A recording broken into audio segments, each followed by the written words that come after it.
Welcome, and thank you for joining us today. My name is Deb Bryant. I'm the Marketing Coordinator at Avada, and I will be facilitating today's webinar. High-performing supply chains. Are you measuring the right things? Presenting for you today are Ferguson Neal, Director of Integrated Business Planning at Avada, and Scott Turk, Director of Management Consulting at Avada. Before we get started, I'd like to call your attention to just a few housekeeping notes. All attendees will be muted throughout the presentation, and this webinar is being recorded and will be made available to you on our website. If you do have questions during the webinar, please submit them through the question window, and if time allows, we'll take a few minutes at the end of the presentation to answer them. Otherwise, we will respond to your questions individually via email. And now I will turn the presentation over to Ferguson. Thanks, Deb. I appreciate that. And first off, welcome and good morning for all those who are in the right time zone and those who may be calling from overseas. Good afternoon. We appreciate, Scott and I both appreciate taking time out of your busy schedules and spending it with us today. Just a quick overview. If you're not familiar with Avada, you may be or may have heard of us, somehow found your way to this webinar. So we are a solution provider, a system integrator, and when we say an implementer, what we do is we implement both solutions, everything from advanced supply chain planning to ERP in an on-prem solution, in the cloud, and even in our own business cloud. We have developed at Avada particular solutions to help our customers solve some of their unique challenges, and we also provide managed services for folks who are looking to get a supplemental or outsource some of the management of those solutions. Managed consulting services is really an area, and today's seminar stems from that. This, what you'll see are some of the slides today that we'll share with you, and the topics discussed came out of the work sessions that we've held with our clients in the past, and that's what we'll be reviewing today and talking about high performance. But if there's one thing I want you to remember about Avada and the profile about Avada is on the next slide here, is that we are made up of consultants from a variety of industries. And so what we do is we're focused on supply chain from a variety of different industries, as you can see here, and we are focused on delivering value to our clients by solving the challenges they have, particularly in advanced planning and supply chain issues. As you can see, we've got consultants from around the globe that come from a mix of industries, so we bring a nice rounded off exposure and experience to this. On our next slide, I just want to talk about managed services, consulting managed services at Avada and what it means for us. We break these areas into three segments. We talk about assessments, and when I say assessments, a couple of examples there.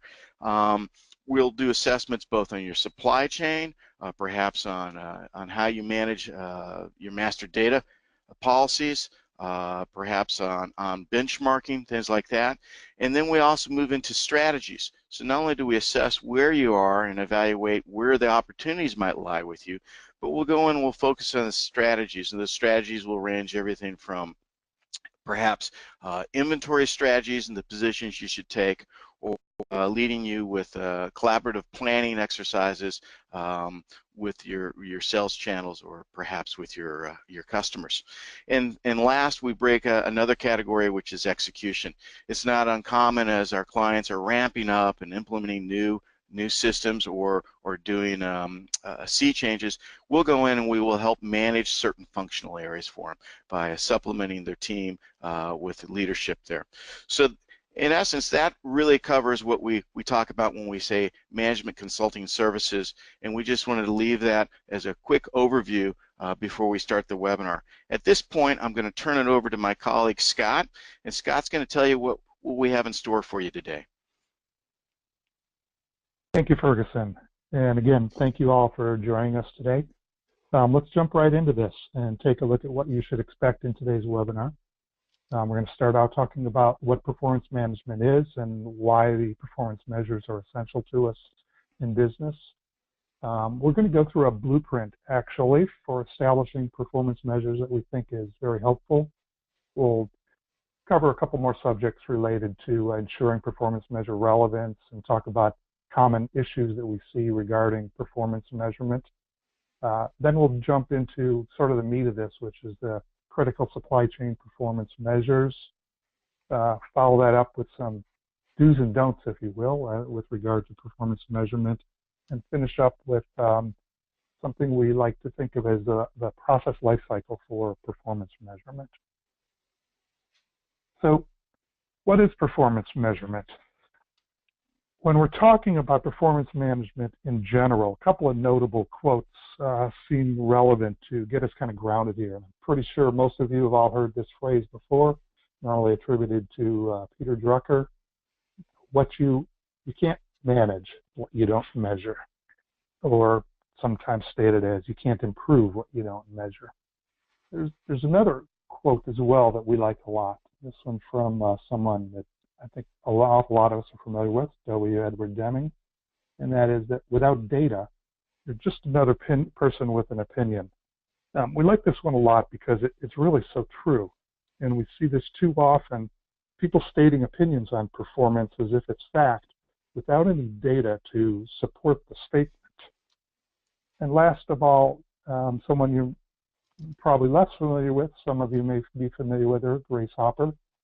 She had this great quote, "One accurate measurement is worth 1,000 expert opinions." And that one just rings really true to us as well. So we all recognize the need to measure our performance, but it's essential that we make sure that we utilize data to measure our performance and that we measure our performance accurately. Otherwise, we really risk miscommunicating the results and are essentially just stating our opinions. Absolutely, and let me launch the first poll we have here. And as you can see from the question is what do you call performance measures at your company? And so I'll ask each of you participate, go ahead and click on that as we're getting some of the poll results in and give you a few seconds to respond there. And we ask this question because it's important to kind of realize that there's no industry standard perhaps, or our poll results may tell us different, but we'll find out when we get some of the results in here.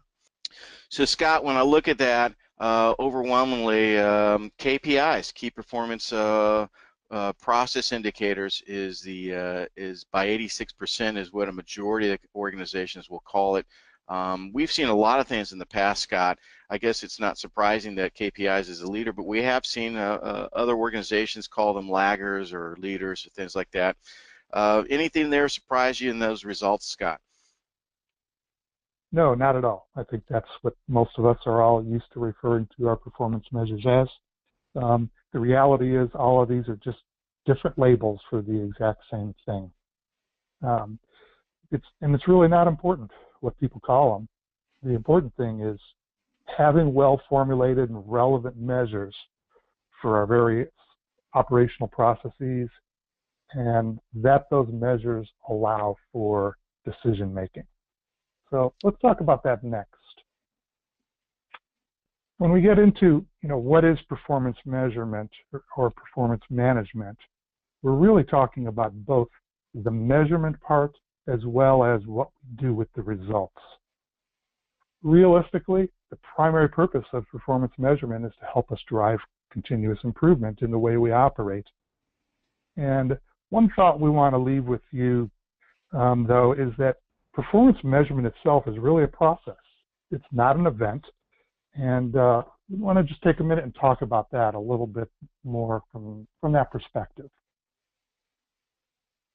So when we say performance measurement is a process, that means it's made up of a series of related steps, right, in which we often have multiple people involved, and most likely they're coming from more than one functional area of your company or business enterprise.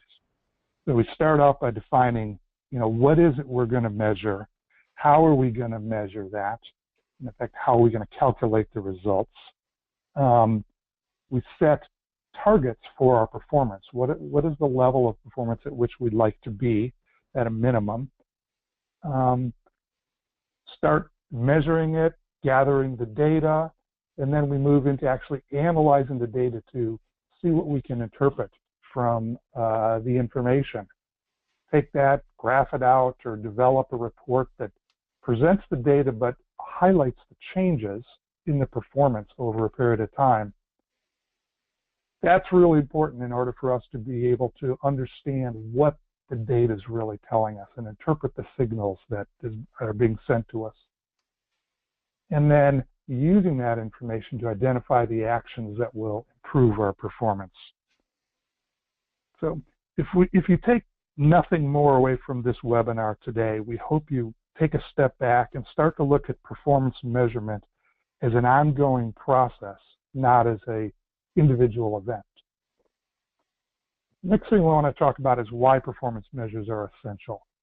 And, you know, it's really important that we are able to validate if our performance is meeting the needs of, for example, our customers, our finance team, because they often have to, they're the last people who are reviewing the information and putting together the relevant data that then is shared with the board of directors on our performance, and eventually with our shareholders as well. We need to be able to validate that our performance is meeting the needs of all of those groups of people. Second, they allow us to validate whether or not our performance is trending down, hopefully not, but sometimes it is, whether it's trending up, or whether it's just staying constant or stable at this point and maybe not improving at all. Because if our performance is trending down, obviously we've got to do something, take some action, develop some initiatives to help turn things around or get things moving back in the direction we need to go. If our performance is improving, that's great. We can use this information to validate that our actions we've been taking or our initiatives are actually having the desired effect of improving our performance. And if we're just staying constant, maybe it's time to take a step back and set some new targets for our performance measures, driving us to a higher level of operational performance. I'm going to take a quick second poll here about your performance measures. Sure, Scott. I'm going to go ahead and launch the second poll here. And again, this question is about at your organization, your performance measurements are defined by whom? In other words, are they defined by the executive staff? Are they assigned by department managers and or determined by a cross-functional team? So if you take some time out and participate and click on one of those, and again, there are no wrong answers. You can go ahead and click others, or you don't know. We've seen all the results come in past surveys that we've done. But I'll give you just a few seconds as the results are coming in. And thinking about that, and the reason we ask this question is it's important to understand there are performance measurements or KPIs at certain levels that define certain activities, and there are others that are a much higher level, perhaps, that are aligned, as Scott had mentioned before, with some of your strategic goals and alignments. So we've got some good results coming in here. So what I'm going to do is close that, and we look at this, Scott. It's interesting. It's a good mix across the board. We've got about 30% in both the defined by executive staff and developed by a collaborative team, and then followed by defined by a cross-functional team, and then assigned by your department's manager. I most certainly can appreciate that, as I remember back early in my career.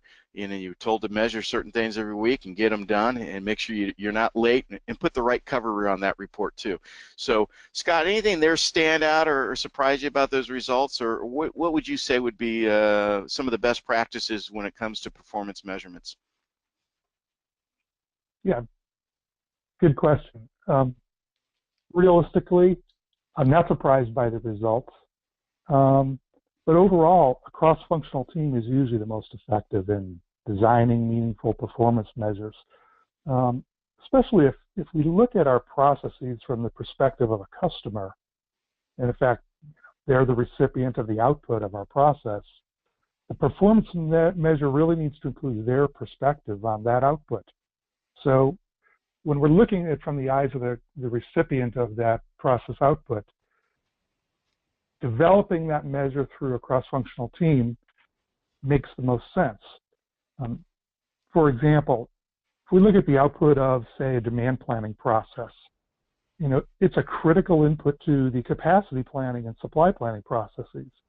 So it's not sufficient to have, for example, sales, marketing, and demand planning teams provide a demand plan that is not of a sufficient horizon to support planning of additional capital equipment or long lead time items. Yet we often see the demand plan outputs at many clients that we work with that don't actually meet the needs of the supply planning teams in level of detail or time horizon. So having measures developed by a cross-functional team is often a better approach to making sure that what's coming out of the process meets the needs of the customer.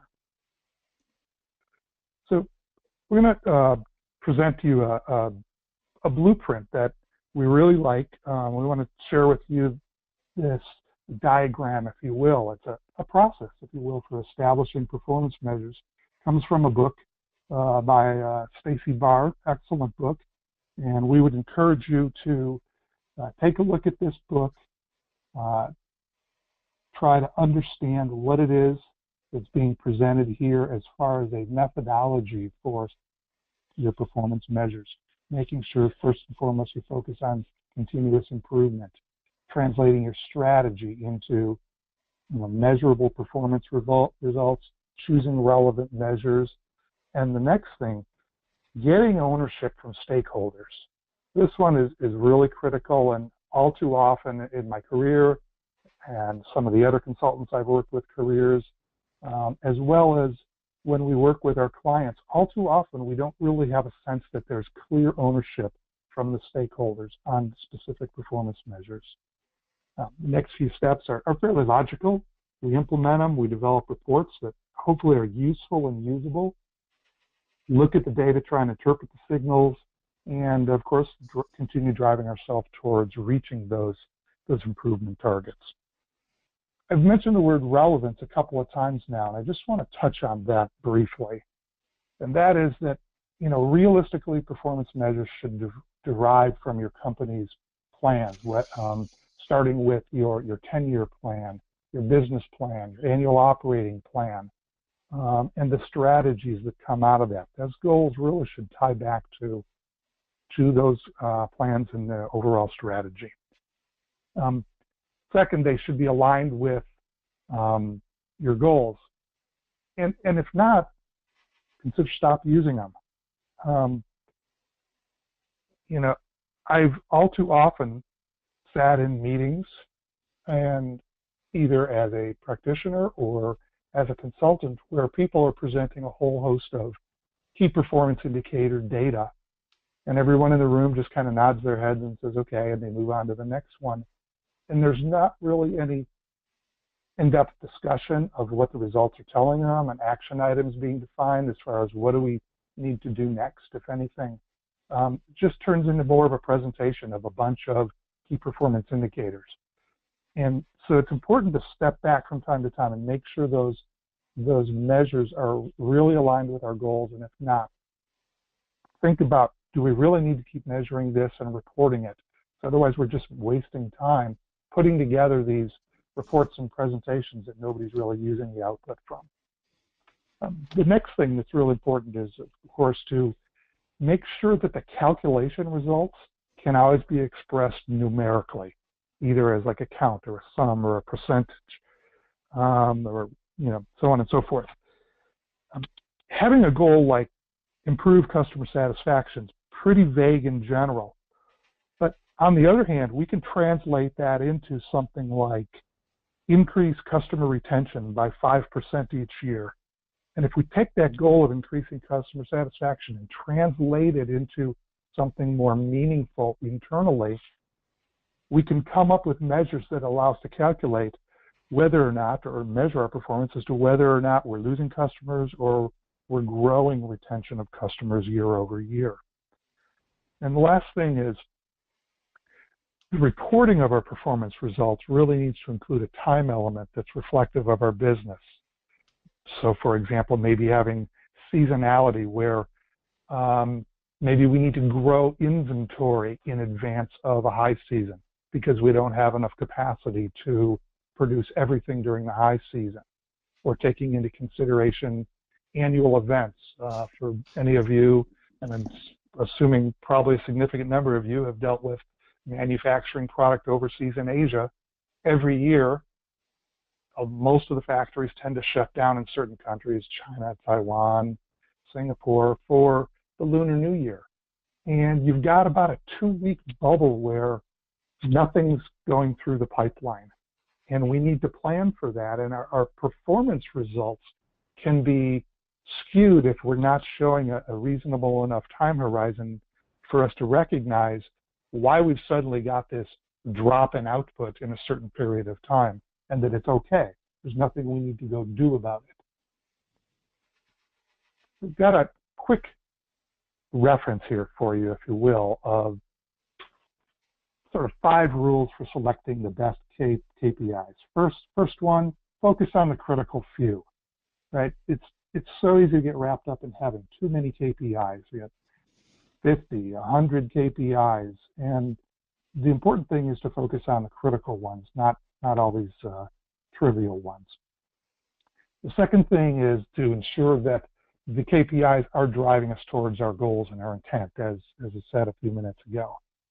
Ensuring that the KPIs are relatable on all levels of the organization so that everybody understands why this KPI is important to us. Ensuring the data is valid.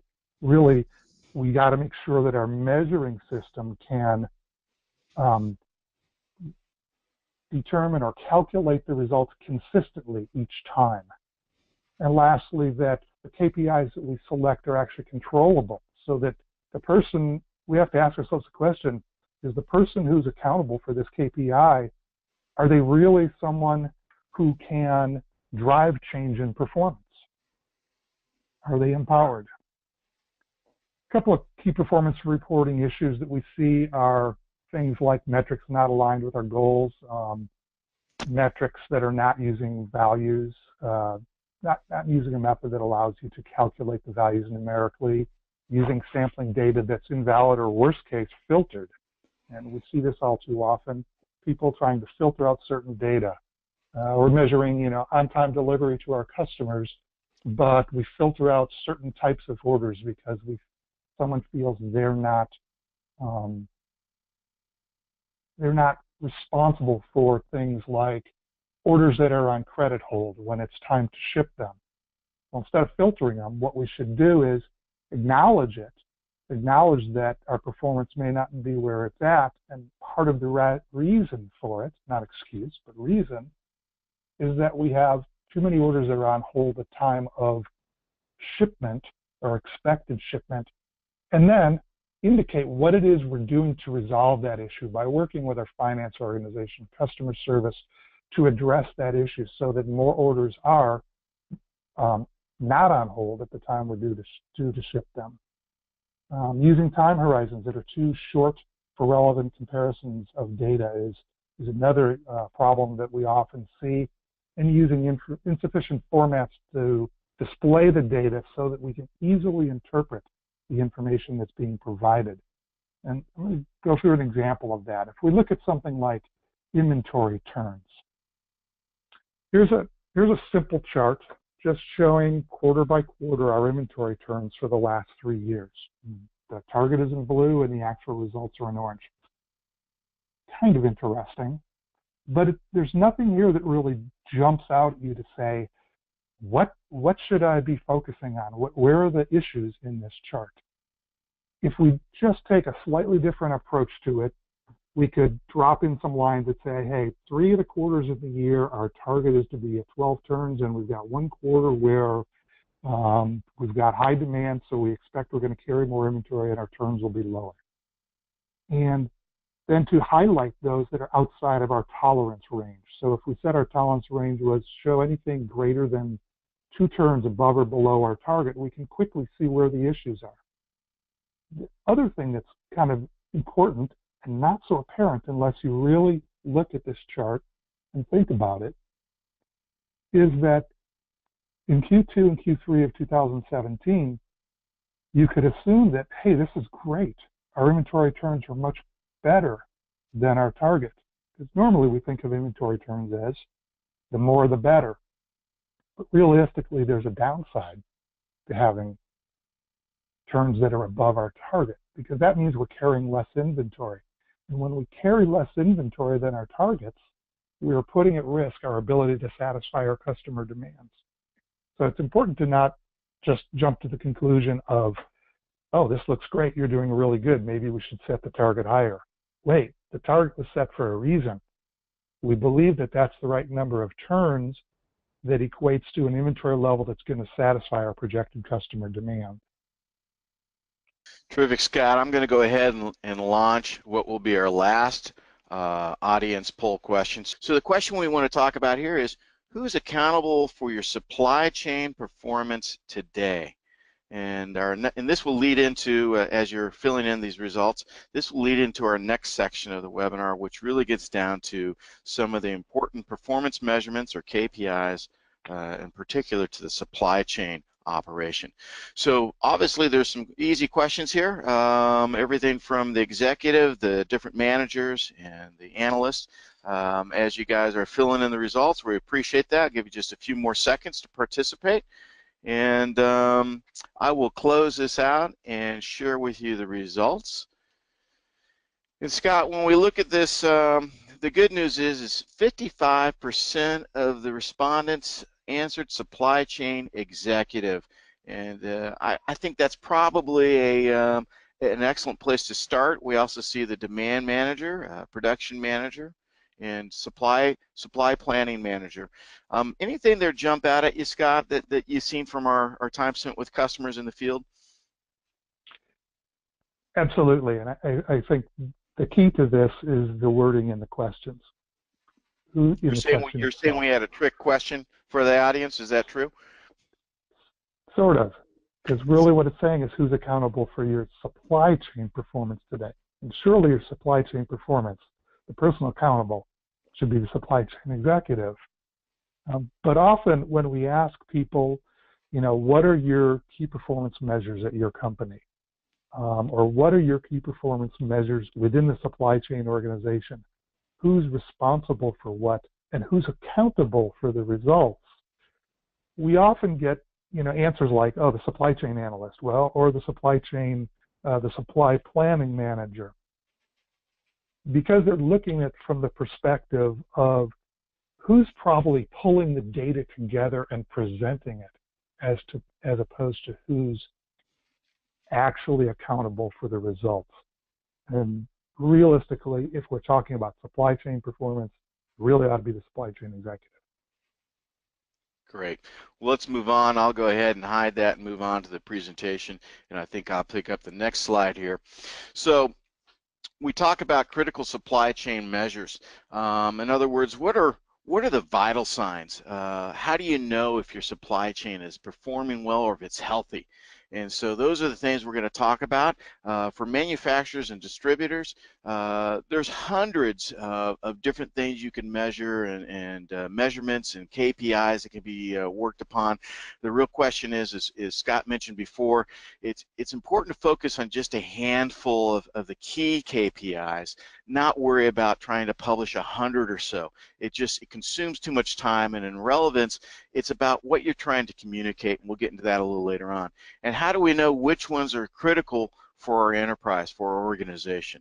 So those are the things we're going to talk about next, and what we want to start with is a very simple template that both Scott and I have used with clients. We've had a lot of success with this, and what we're doing in this template, we're saying take just one KPI that you feel is important, and let's talk about that, and let's define it. And the reason we do this is many times, I know early in my career as a practitioner, you start off the year with a brand new set of KPIs and you're excited about them, and you spend a lot of time gathering the data and putting them into beautiful charts. I won't even I guess I can date myself by saying and illustrating those charts on the projected overhead, and sharing them at the monthly meetings. And then by the end of the month, or the end of the year, excuse me, all of a sudden you're not sharing those, maybe you're not measuring them with the same conviction. or people just aren't responding to the results. And so why is it that the KPIs aren't sustainable? And there's a couple of things we can do to avoid that. We can talk about the purpose of the KPIs. You can see here's an example on-time delivery performance. And so we want to describe that purpose so everybody understands what we're trying to do. We talk about the scope. Again, very short answer here. What is the scope? What is it we're going to be measuring, and who's responsible for measuring it? Then the definition of the metric itself. What is it we're measuring? Is there a formula? Is there a simple calculation? You know, what data elements are going to be responsible? Now, as you realize, the first three really describe the KPI itself. Now we get into the important part here, the responsibility, and as Scott had mentioned earlier from our poll question, the accountability.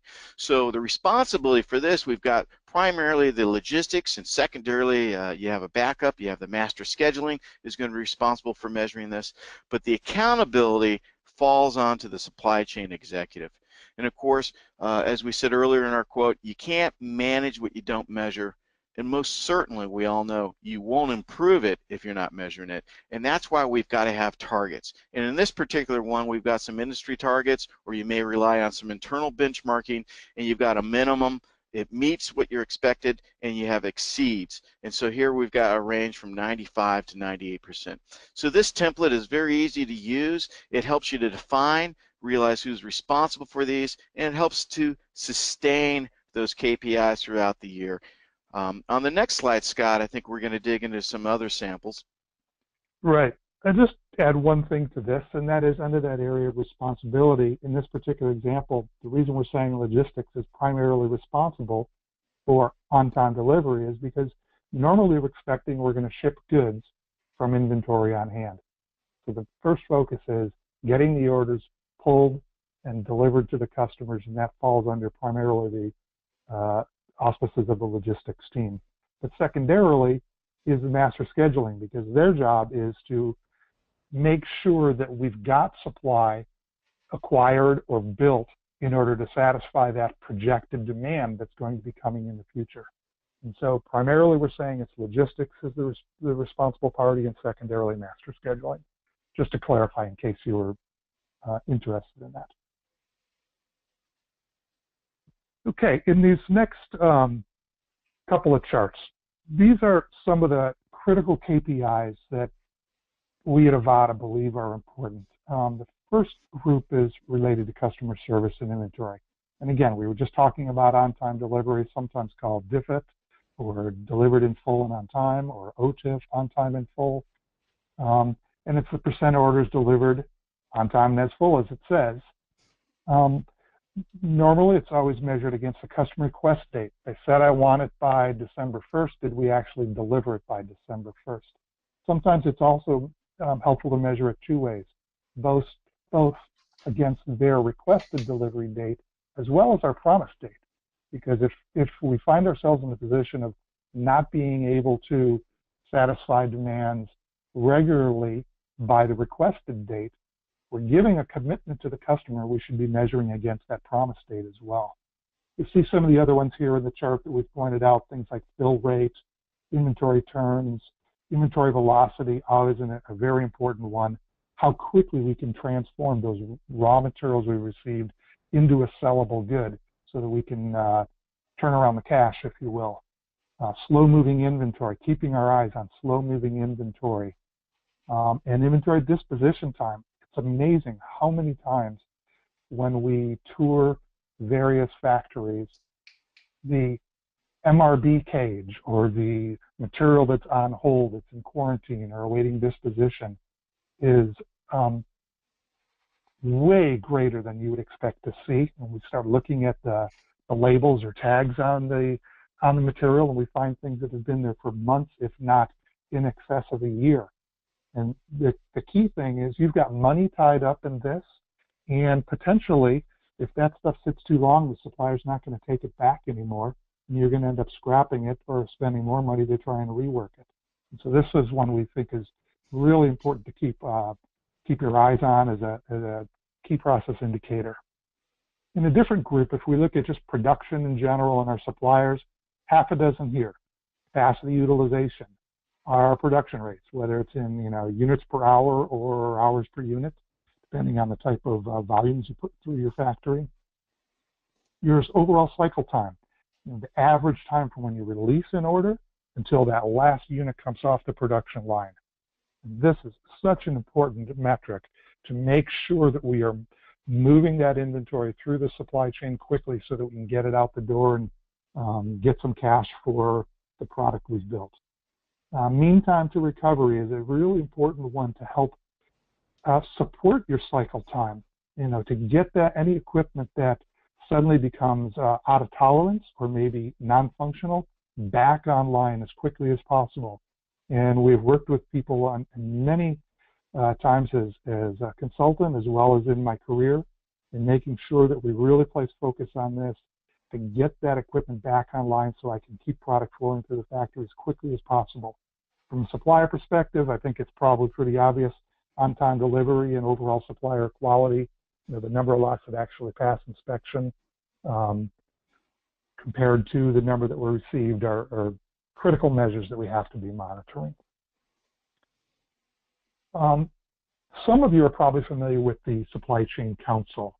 They're a nonprofit organization. They've done a lot of great work and developed some really good tools for benchmarking and setting your performance measures. There's what's referred to as the Supply Chain Operations Reference Model.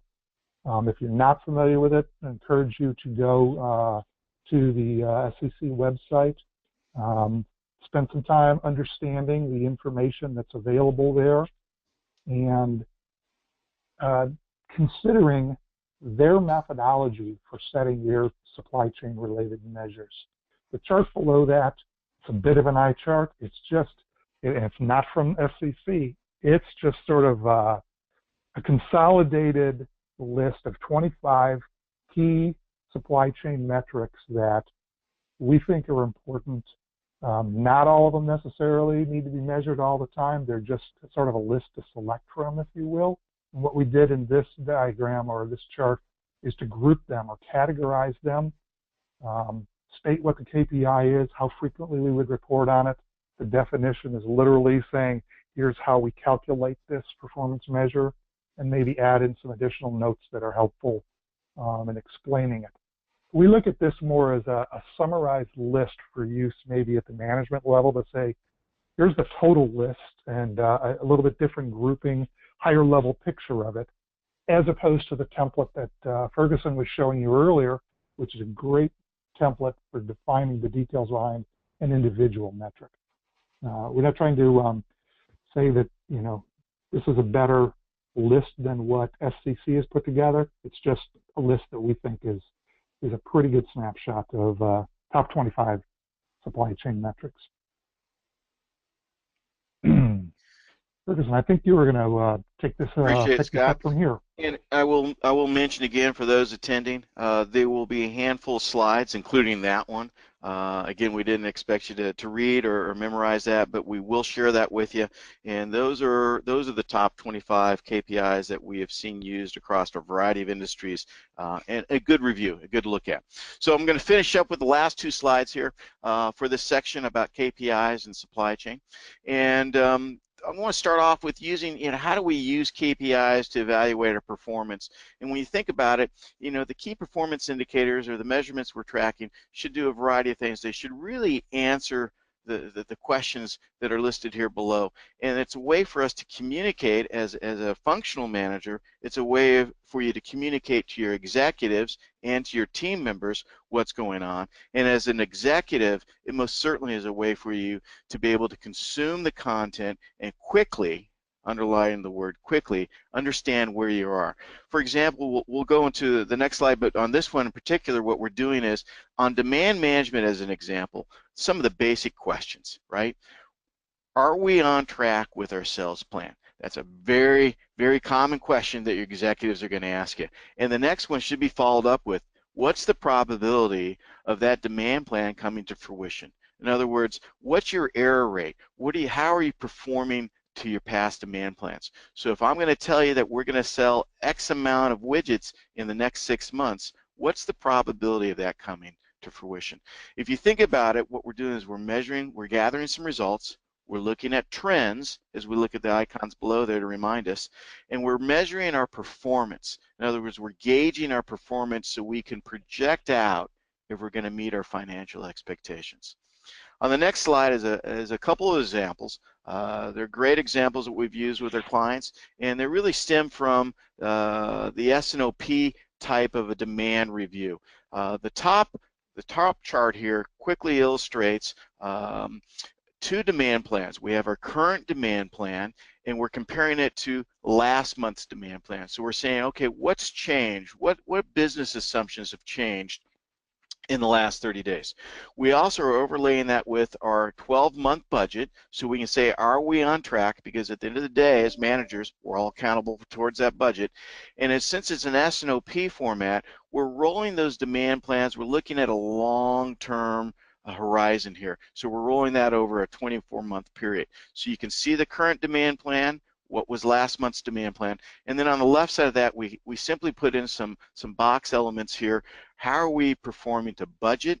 What's the probability of this demand plan coming to fruition? In other words, what's our error rate when we look at our demand plan? What's the performance of that been?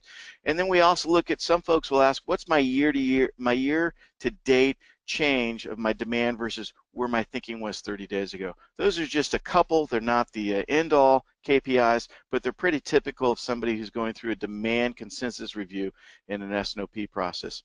The chart below, real quickly here, kind of refers to the same thing. We're really focused on a variance to budget, because we always have somebody in finance is always asking, where are you in performance to that budget? And so we wanted to put some tolerances here. They could be driven from either your MAPE or other standards that you have. And then we also smooth that curve out. So we take a 3-month average. And the reason we do that is we really want to focus on particularly some trends that might be going on in our forecasting or demand planning capabilities. So as you can see in this sample, we're trending up there above it. Somewhere around halfway through the year, we fall off a little bit. We have a downward trend, and then we kind of go back up to where our trend is a little bit higher than our tolerance set there. And you can see the line smoothing that out. Now, not everyone's going to measure this. We find that a lot of folks are measuring performance, but they're not reconciling it financially. And that's a real important thing to do. That's why we always have a gap to the budget, whether it's by the month or year to date. And we also look at our forecast error. And again, tracking signal, for those of you who aren't familiar with that, that's just simply another way of looking at, do you have bias in either your forecasting or your demand planning? And there's a magical number through a long equation that says anything that's above 4 is bad, anything that below 4 is somewhat okay. That's a short explanation. We could spend another long time talking about tracking signal, but I'll spare you that discussion for today. Scott, I think we're going to go to the next slide and kind of wrap it up here with our summary, and hopefully have some time. If you have any questions about what you've seen or some questions about the KPIs, don't be afraid to post those in our question boxes. Yep, thanks, Ferguson. So last couple of things I want to leave you with. First of all, sort of a list of performance measurement do's and don'ts. And the idea here is, in this diagram, is best-in-class people are doing what's on the left-hand side. And those who are not, who operate more like what's on the right-hand side, have really put themselves at a disadvantage. And so we really need to make sure that we're trying to develop our performance measurement, performance measures, and manage our overall performance management process using the best-in-class practices shown there on the left-hand side. There's one last thing we wanted to share with you, and that's an interesting approach to looking at this, and that is to look at the performance measurement life cycle, or looking at performance measurement from a life cycle perspective. So it's like a multi-phase process or life cycle. We start out with our planning and decision making, where we define the measures that really matter to us and gain buy-in. I talked about earlier, getting that stakeholder buy-in to the performance measure that the individual is accountable for. The second phase is in the data collection and reporting, where we're now collecting the data and developing action-oriented reports that are useful, that are meaningful, and we can quickly make a decision as to whether or not we don't need to do anything. We maybe need to keep our eyes on it because we're seeing some variability that normally we see process output variability. We want to keep our eyes on it because maybe it's starting to trend a little bit outside the tolerance range, or we definitely need to take action on it. The third phase is really the data analysis and interpretation phase, reviewing the true signals of the performance change, as I was just referring to. The fourth phase is the improvement actions phase, where we're developing meaningful actions with the desired impact. What are we going to do to change the course we're on or continue driving us to the target level of performance we're trying to achieve? And the last phase is the ongoing improvement phase, and this is really a critical one, where we're really managing performance measurement maturity, where we document and communicate what we've learned from every one of the actions we've taken to drive improvement. Those lesson learned meetings, if you will, are so helpful when we're trying to understand what did we do to drive performance higher in the past that was effective. To then periodically assessing the maturity level of our approach. Is the approach we're using to performance management as effective as we need it to be at our company? And if not, how do we do things differently that is going to be more effective? And I hope that some of the things we've shared with you today will give you food for thought to help you improve the way you manage your performance measurement process today. And lastly, eliminating some of the undesirable bad habits that people tend to fall into. I think I mentioned earlier one where people were filtering data. And this is one that tends to grow over time. We start looking at reports and all of a sudden there's little asterisks next to the number, and you look down the bottom and they start justifying why they're filtering certain data out. It's a bad habit to get into. You got to keep your eyes on it and go back to making sure that we're focused on identifying the root cause of the issues and developing meaningful actions to drive us to higher levels of performance. I like this chart a lot. I think it lays out the performance management process from a life cycle perspective very well and gives us a different perspective on how to look at the entire process. So we're going to wrap this up today. We do appreciate your time and just want to leave you with a couple of parting thoughts. Again, performance measurement is a process. It's not a singular event. And our performance measures realistically should be flowing from our enterprise's primary goals and those supporting strategies we've developed to achieve those goals. And last but not least, it's not how many you have. It's which are important and are most relevant to your enterprise that matters.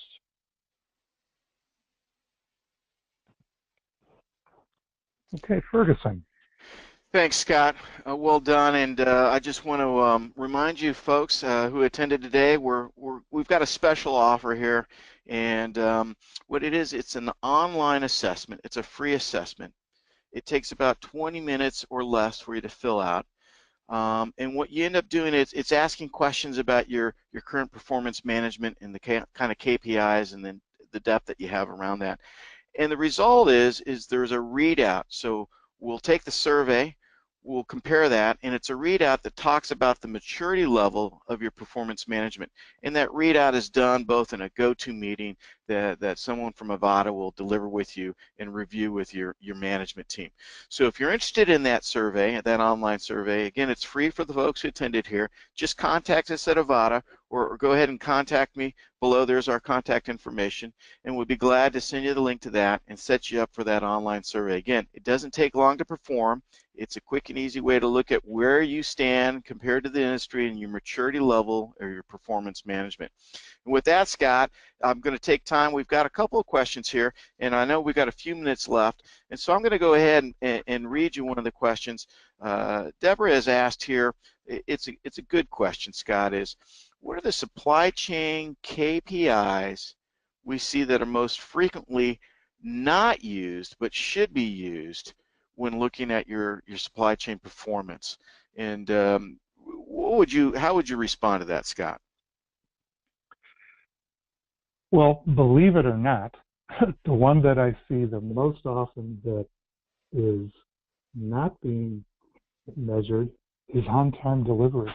It's shocking to me how many places I go to, and even the companies I've worked at in the past, that aren't measuring that.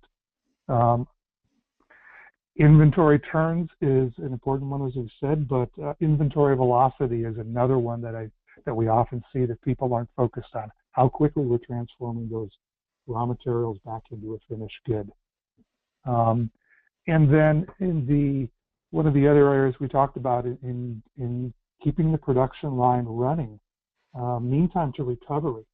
If we're managing a factory, every time a piece of equipment goes down, it's impacting our ability to process those goods through the factory. And that one is one that I often see people are not actually measuring it, reporting the results, and taking actions to improve on that.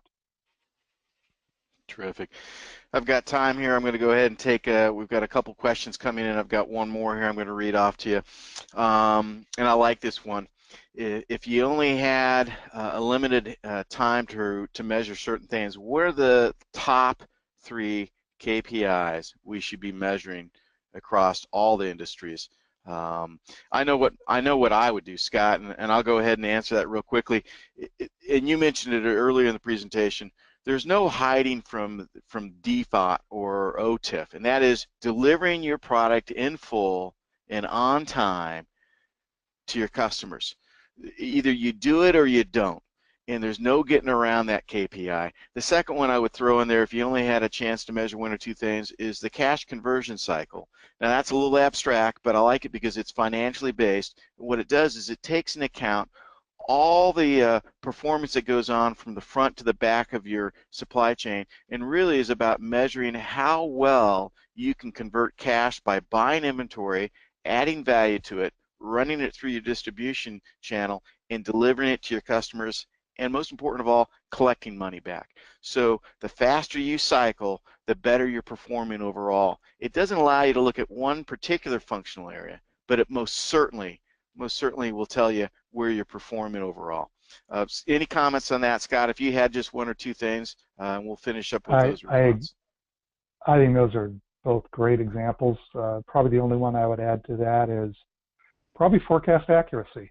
I think it has such wide-ranging impacts, the accuracy of our forecast, and what we do what are the assumptions behind how we develop that forecast. Because once you start looking at the accuracy and you start saying why isn't it where we want it to be and what can we do better, it really should be driving you towards what were the assumptions behind that forecast and understanding those and what was wrong with the assumption. Great.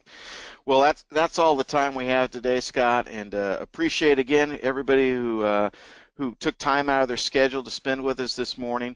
And again, we'll send you an email follow-up as a thank you for the attending our webinar. Along with that, a handful of slides and a link to the survey and asking if you want to participate in that free online assessment. Thanks again and have a great day. Appreciate you joining us. Thank you, everyone.